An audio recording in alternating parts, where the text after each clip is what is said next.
What's up, YouTube? It's the Action Figure Grader coming back to you with another CGC Star Wars comic book market update. I've been hesitant to make another one of these videos. Number one, because the number of you that actually care about this stuff is pretty small, but I love it. And the reason I've kind of stayed away from making these CGC Star Wars market updates is because it always makes me want to buy something. And I'm a little bit terrified of buying any more comics. I've got enough of them, in my opinion. And I do have a batch of Mandalorian Number Ones at CGC right now. And with their quick turnaround times, I'm about to have, hopefully, assuming that they all hit a 9.8, a big batch of them coming back here soon. So I don't want to buy any right now. So every time I make one of these videos, I want to buy one. As always, thank you to my Patreon supporters. You guys allow me to make more and better videos. I release all my videos 24 hours early to Patreon supporters. If you're interested in becoming a Patreon supporter, it's patreon.com/actionfiguregrader. Let's dig into some comics. I've got everything from vintage all the way to Mandalorian Number Two, which is just hitting CGC 9.8 on eBay, and I've got some thoughts on all of them. First one is Star Wars Number 5. This is from 1977, and this is obviously part of the movie adaptation for A New Hope. A fantastic cover. Obviously, Star Wars Number 1's really expensive. It can hit $4,000 plus in a 9.8. But Star Wars Number 5 is, you know, part of the adaptation, and 1 through 6 is kind of a nice set to have if you've got deep pockets. But Number 5 is one of the least expensive in that set. And this one hit $306 in an auction, 14 bids plus shipping. That's a pretty good deal for a pretty epic cover with Luke and Chewbacca on the Death Star with Han also there. Just a great cover. We're finished. It's too late, kid. No, you're not. No, you're not. This is a great cover. This is Marvel Super Special number 16. What's important about this? Well, this is a magazine-size book that predates Star Wars number 42, which is the first U.S. comic with Boba Fett's first appearance. Star Wars Special number 16 predates that, though. And it also, obviously, is the Empire Strikes Back adaptation. But you don't find this one in a 9.8 very often. And this one came up on eBay, and I was like, I wonder if this is going to sell, because this has got a really high price tag.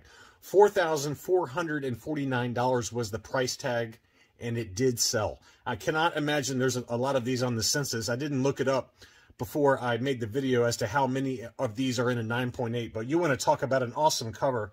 I mean, the only negative is it doesn't have Boba Fett on the cover, like the US version, the standard size vintage Marvel comic does, but this predates it, and this is a pretty incredible book to have. And as I said, it's, you know, a magazine style book that came out every quarter or so. This is from spring 1980, so it predates Boba Fett and his first appearance in Star Wars number 42. But wow, what an amazing price for that very special book. Next up is Star Wars number 7. I like this book. This is a book that I thought about getting off and on. I actually bid on one on Comic Link a month or two ago, but I lost out. I didn't go very high on the price. I think I bid $150 or $160, something like that, and it sold for about this same price, $177.50. This is the first expanded universe story in title. So this is after the movie adaptation 1 through 6 of A New Hope. So the very first book that kind of takes place in like the expanded universe, the first original story is this one, Star Wars number 7. So it's kind of a piece of collecting history, and it's got a first appearance of Crimson Jack, who is heavily rumored to be coming back in Disney Plus content. We'll see if that actually happens or not. It's an awesome cover with Chewbacca and Han Solo on the cover there. And, you know, again, it's an affordable book right now. This book, six or more months ago, was going for over double that. It was selling for between $350 and $400.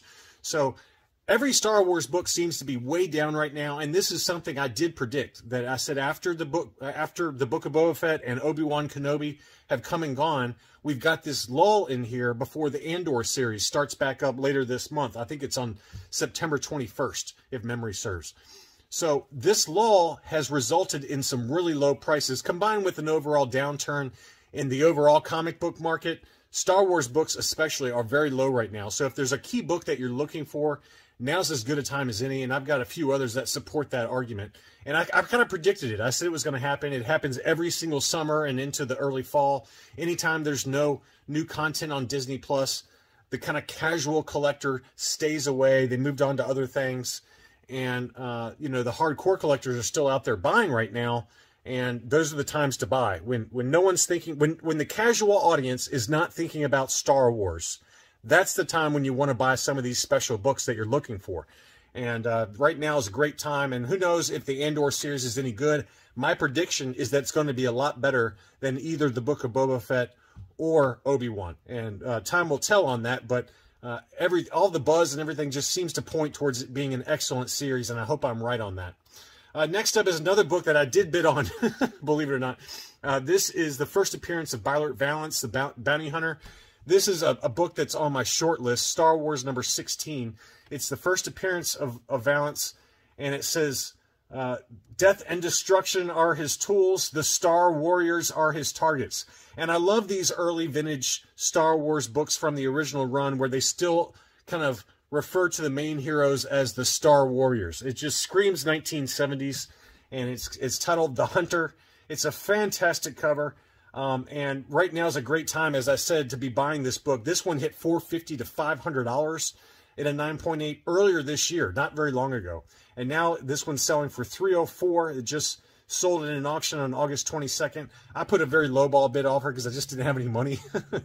I've been on a little bit of a bender with vintage Kenner Mox, so I just didn't have much money to bid on it. But I really did want it, but I had to let it go, unfortunately. But this is a great time to get this book, and it's just a fantastic cover.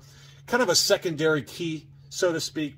Valance is a bounty hunter that's kind of made his reappearance in War of the Bounty Hunters, and I think even in Crimson Dawn he's made another appearance. He's worked off and on with Darth Vader.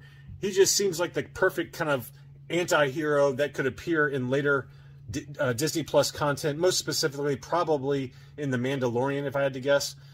Maybe that's kind of too late for him in terms of his timeline in canon, but with Disney buying Lucasfilm, the canon's kind of, in terms of original comics, being translated over to kind of modern times and current times.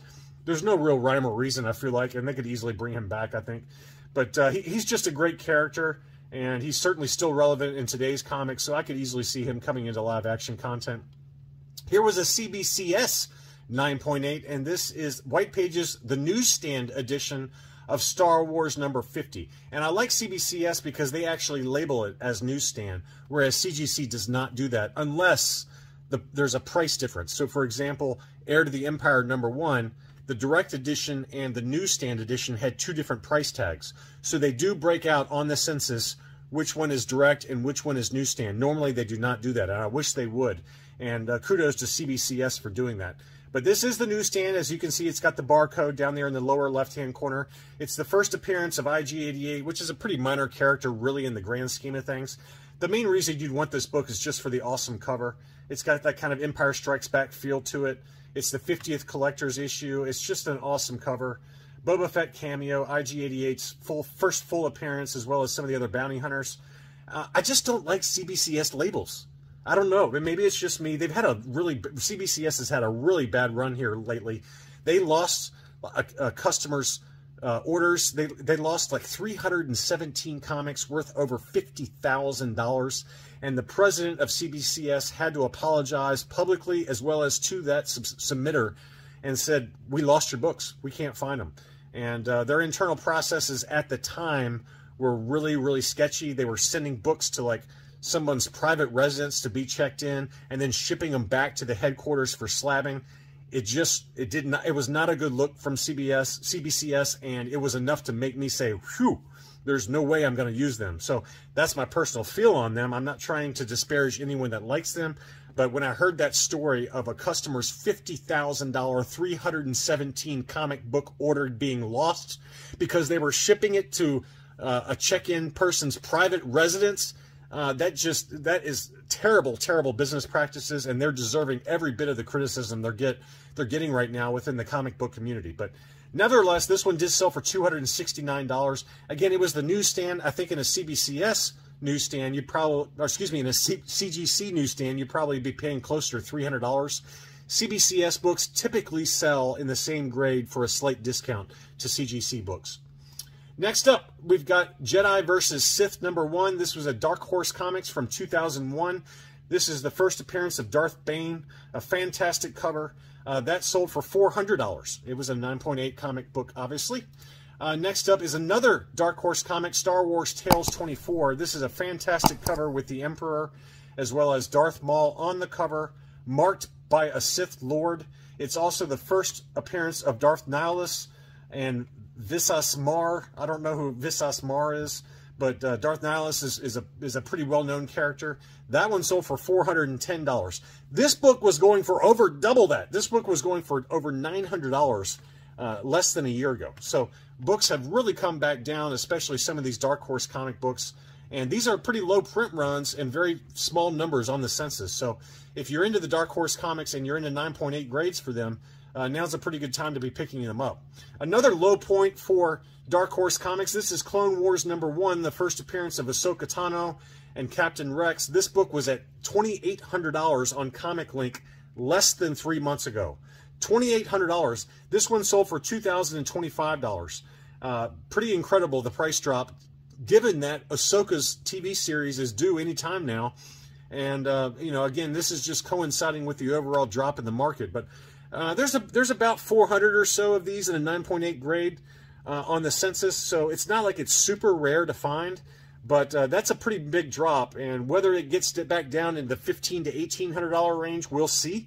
I think if it does, I'm going to have to figure out a way to sell some stuff to make it happen. Because this is a book that I definitely want to get in my collection at some point. $2,000 is just too much money for me right now. But if it starts getting into that $1,500, $1,600, $1,700 range, I'm going to be awfully tempted to sell off some stuff to pick this one up. But it's definitely way down even now at this sales price of $20.25. Next up is Kanan, the Last Padawan. This is the Plunkett variant cover. This is the 1 in 25, I believe. Really tough to get this one in 9.8 because of the dark cover, really black cover, shows every blemish, every spine tick. This one was selling for about $800 to $900 less than a year ago. This one sold in an auction for $550. So again, it's just another data point that shows you how prices have come way back down. And again, this is the first cameo appearance of the Rebels team, the first full appearance of Kanan Jarrus in comics. Next up, I got a couple of data points here for the John Tyler Christopher action figure cover for Grand Admiral Thrawn, Thrawn number 1. This is the origin of Thrawn. This is not to be confused with Heir to the Empire number 1, which is his first full comic book appearance. This is the origin story. And this is the JTC action figure cover. I've got this one. I purchased this one from a good buddy for $180. This one sold for $277. Yet, and that was on September 4th. Yet, on September 7th, the exact same book sold for $167. So there's no rhyme or reason as to what's going on in the market. There must have been a bidding war. I mean, literally 3 days later, it went from $277 to $167. It's just complete insanity. That much of a price difference. Percentage-wise, that is a huge difference in price. You're talking, you know, about a 40% difference in price within 3 days for the exact same book, exact same grade. So I don't know what's going on. To me, this is more indicative of the market right now, $167. Again, I paid $180 when the market was stronger. It should be a discount to that, in my opinion, because the market has done nothing but go south, go into the toilet since I bought it. And 167 is probably a much more fair number. To me, this $277 number, that had to have been a weird bidding war, because there's no way it's worth that, in my opinion. Next up is another book in my collection, but I have the standard cover. I do not have the 1 in 25 Luke Ross variant cover. This is a great cover, very, very rare in a 9.8. I think there's less than 10 of these in the census right now. This one sold for $500. Well, what's the importance of this book other than it being a 1 in 25 variant? The reason I picked up the standard cover A is because it's the first time that Grand Admiral Thrawn meets Darth Vader in comic books. And mark my words, Grand Admiral Thrawn is coming to the Ahsoka series, and there will be a scene where he meets Vader for the first time. You know, what's his name? Hayden Christensen's already been proven to be coming back for the Ahsoka series. That's a given. That has been reported already. And when Vader meets Thrawn for the first time on screen, it's going to be so awesome. I cannot wait to see it in the books as well as in the comic. And in all of the books by Timothy Zahn, they have a big rivalry going. They're basically vying for the Emperor's attention to be kind of his second in command, and they're vying for the Emperor's resources.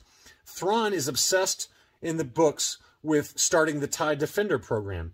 Vader is, while he's on board with that because he likes the TIE Defender program, he also recognizes the Death Star gives the Emperor kind of unlimited power over the galaxy. So it's just a really interesting dynamic that goes on in the books, and I'm looking forward to that scene. And I think that this book is one to pick up. If the 1 in 25, which is extremely rare, is well outside your budget, the regular cover can be had for probably about $200 to $250. I paid, back in October of last year, so almost a year ago, I paid $112 for it. And that was an absolute steal of a deal in an auction, because that book is easily worth double even now after the comic book market has taken a downturn. So Thrawn number 6, that's a good book to look at. Thrawn number 1 is a great book. That's going for about $175 to $200 in the standard cover A. If you're going to get that one, also get Thrawn number 6, which is the first meeting with Vader in comics. I know it doesn't sound like that key of an issue, but it is. It's a key moment, especially now that Thrawn is being brought back into Disney Plus content. And I think that you'll see that book continue to do pretty well. Vader number 3, the first appearance of Dr. Aphra. I'm pounding the table. You have to buy this book. I'm telling you that she is coming to Disney Plus at some point, and this book is going to skyrocket back to previous highs. This book hit $900 at one point. And I think that right now this book has bottomed out for around $300 to $310, as you see here. Some of them are selling around $330 or so. But if you can get this book at a 9.8 grade for $300 to $325 in that ballpark, you're going to do really well. I promise you, you're going to do really well with it. This book is a great buy right now because Aphra has a bright, bright future within Disney Plus content. And it's not like she's a bad character, okay? I'm not recommending that you buy a book, a key issue, first appearance comic for a character that's not cool. Dr. Aphra is extremely cool. I'm telling you that right now. And if Disney Plus can do it right, she has a bright and very long future in live action content, episodic content, maybe a movie. She's easily the best new character that Disney, kind of Disney era Star Wars has created. And I'm really excited for her to kind of show up in live action content. But if you don't have this book, I'm telling you, buy the book right now because it's going to double in price easily. Here's another data point, $330. So that gives you a nice tight price range, $300 to $330, somewhere in that ballpark. If you can't afford that and you want to get a 9.8 related to Dr. Aphra, as I've mentioned in countless videos, get her first solo series comic. This one sold for $189. I've seen it for as low as $150 in an auction. I picked it up. I paid $177. So, you know, but again, for not much more money, going from $177 with some fiscal responsibility and saving up to $300 is doable. You're much better off getting the first appearance comic, but if you're absolutely really tight on money, then get this book. This is a great book to have. It's a great cover. It's got Black Chrysanthemum on the cover. It also has her two murder droids, BT-1 and 000. It's just a fantastic cover. And this one, you know, it does have a pretty decent amount on the census, so it's not hard to find. But it's a good secondary key for Dr. Aphra if you've either already got her first appearance comic or her first appearance comic is too expensive for you.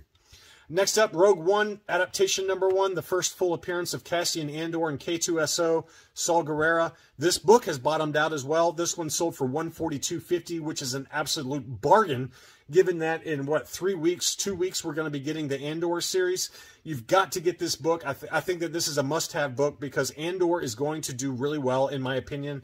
And to get it for $140, to get his first appearance comic for the standard cover A, that's a pretty good buy. That's a pretty good buy, in my opinion. The 1 in 10 ratio variant is a dark cover. That's a little bit more exclusive, but that one still can be had for under $200 pretty easily. So either one of those is a good buy.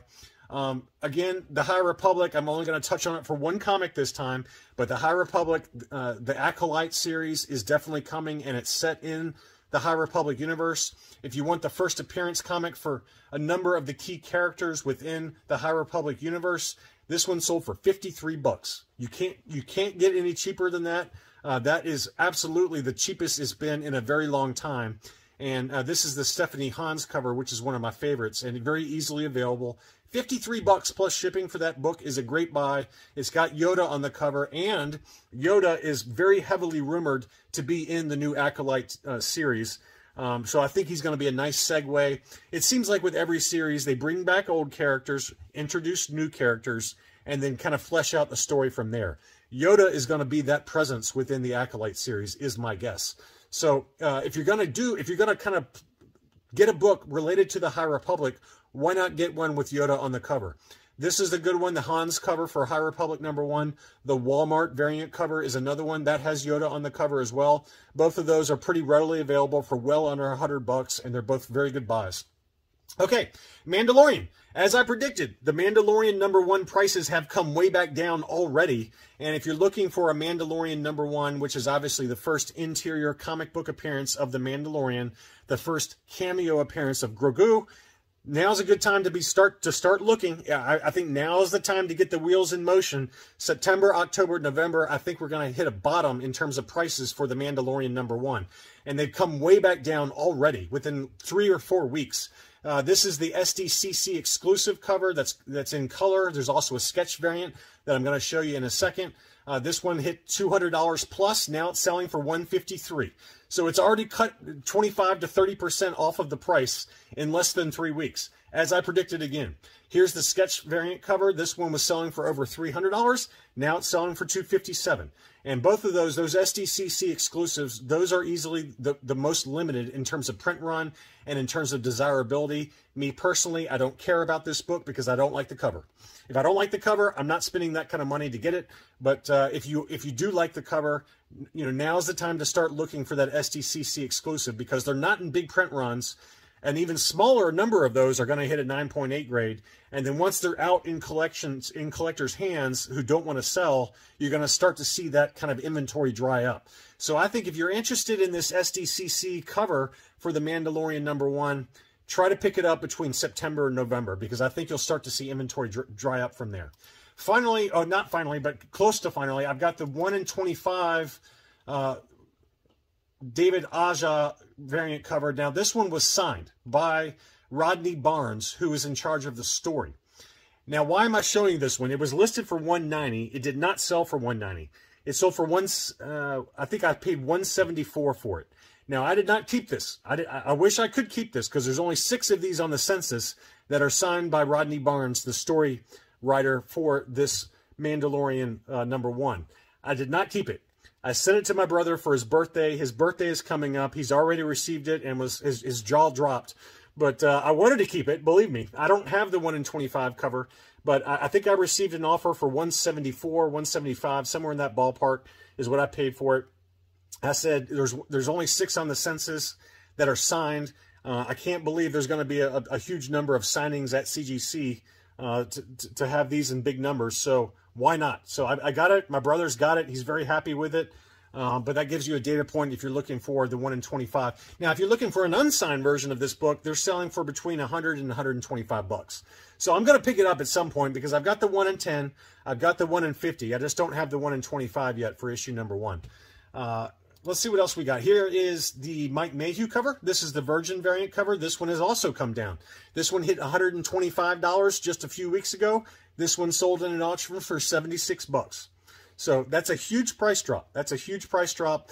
And now's a pretty good time to pick that up, because this is a low print run book. It's the Virgin cover, and it's a great cover. It's an iconic cover. $76, you can't beat that price. And if this is a cover you want, start looking, and that gives you a price to aim for. Here's another cover. I don't particularly like this cover that much, but this is the Clayton Crane Virgin variant. This sold for $96. So it's selling for more than the Mike Mayhew cover, which is kind of historically what happens with Clayton Crane and Mike Mayhew covers. For whatever reason, the Crane variants always do better than the Mike Mayhew covers when they both produce a cover for the same exact book. I don't know why. I like this cover. It's okay, but the other one, this one, is much more iconic. It ties into the actual live-action content better, in my opinion. But nevertheless, this one sold for $96, so that gives you another price point to aim for the Virgin cover. There are trade dresses for both of those covers as well. All right, finally, this is the one I wanted to talk about, the Mandalorian #2. This is the 1 in 50 Chung variant. Now, as I predicted, this is the first full appearance of Grogu. And I said that this book coming out of the gate would be a lot hotter than the Mandalorian #1 in a 1 in 50. And that's proven true because there's still 3 hours left in this auction. By the time you see this video, this auction will be long gone, so I don't mind showing this. But right now, it's already at $180. The 1 in 50 for issue #1, when it was first out of the gate, was selling for between $125 and $150. So, it's been proven true, at least now, that the #2 cover in the 1 in 50 is, as the collector, the market has spoken and said that this book is going to be more desirable. And my guess is that there's going to be less of these printed because there's less speculators buying #2 versus buying #1 who just want to buy a bunch of #1s, grade them, and flip them. Well, the Mandalorian #2, I guarantee you the print run was a lot smaller. So I think that if you're looking for the Mandalorian #2 in whatever cover you want, expect those books, at least out of the gate, to be more expensive, but give it some time and I bet those will come down too. That's all I really had for this very long video. I hope you enjoyed it. Thanks so much for watching, and I'll be back soon.